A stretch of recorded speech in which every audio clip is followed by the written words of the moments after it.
বিসমিল্লাহির রহমানির রহিম। আজকে আমি আপনাদেরকে শোনাবো এক ইমান দীপ্ত সত্য ঘটনা। একজন লিবিয়ান যুবক, নাম তার আমের, সৌদি আরব যাচ্ছিল হজ করার জন্য। যেইমাত্র সে এয়ারপোর্টে পৌঁছালো, তার নাম নিয়ে নিরাপত্তা সংক্রান্ত একটি সমস্যা দেখা দিল তার পাসপোর্টে।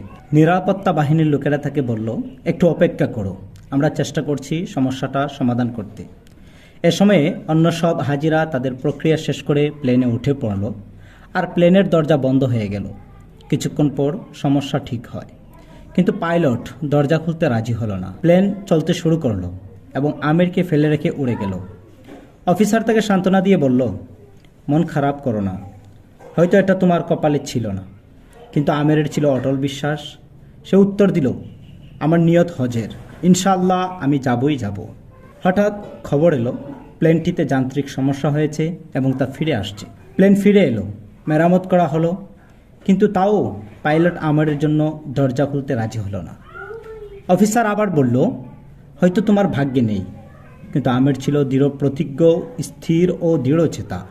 সে বলল, আমার নিয়ত হজের, ইনশাল্লাহ আমি যাবই, আমার মালিক আমাকে নিবেই। প্লেন আবার উড়ে গেল। কিছুক্ষণ পর আরেকটি খবর এলো, প্লেনে আবারও যান্ত্রিক সমস্যা দেখা দিয়েছে। এবার পাইলট নিজেই বললেন, আমি আর উড়ব না যতক্ষণ না আমের প্লেনে উঠে। শেষ পর্যন্ত আমের প্লেনে উঠল, সৌদি পৌঁছল। এয়ারপোর্টে নেমে সে আনন্দে আত্মহারা হয়ে একটি ভিডিও করলো, কারণ সে যে কিছুক্ষণ পরেই তার রবের গৃহ দেখতে পাবে। তার সারা জীবনের লালিত স্বপ্ন বাইতুল্লাহ হজরা আসওয়াদে গিয়ে চুমু খেতে পারবে। সেই ভিডিওতে তার আনন্দ ছিল বর্ণনার বাইরে, দেখার মতো।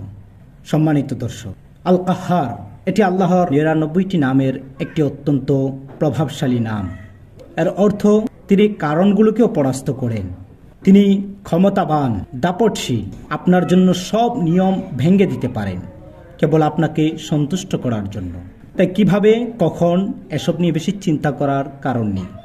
যতক্ষণ তোমার বিশ্বাস থাকে যে আল্লাহ সব কিছুর ওপর ক্ষমতাবান, তুমি বিশ্বাস করো তিনি পরিস্থিতি উল্টে দেবেন, তোমার পথ সহজ করে দেবেন, এমনকি অসম্ভবকেও বাস্তবে রূপ দেবেন। শর্ত একটাই, নিয়ত হোক পবিত্র আর ঈমান হোক অটল অনড়। প্রিয় বন্ধুরা, আমরা যদি নিজেরাও কাবার প্রতি আগ্রহ রাখি, বাইতুল্লাহর প্রতি ভালোবাসা থাকে, রওজার প্রতি টান থাকে, আল্লাহ পাক আপনাকেও আমেরের মতো কাবায় পৌঁছে দেওয়ার ক্ষমতা রাখেন। আল্লাহ পাক আমাদের সকলকে পবিত্র হজের জন্য কবুল করুন। আমিন। ওয়া আখিরু দাওয়ানা আনিল হামদুলিল্লাহি রাব্বিল আলামিন।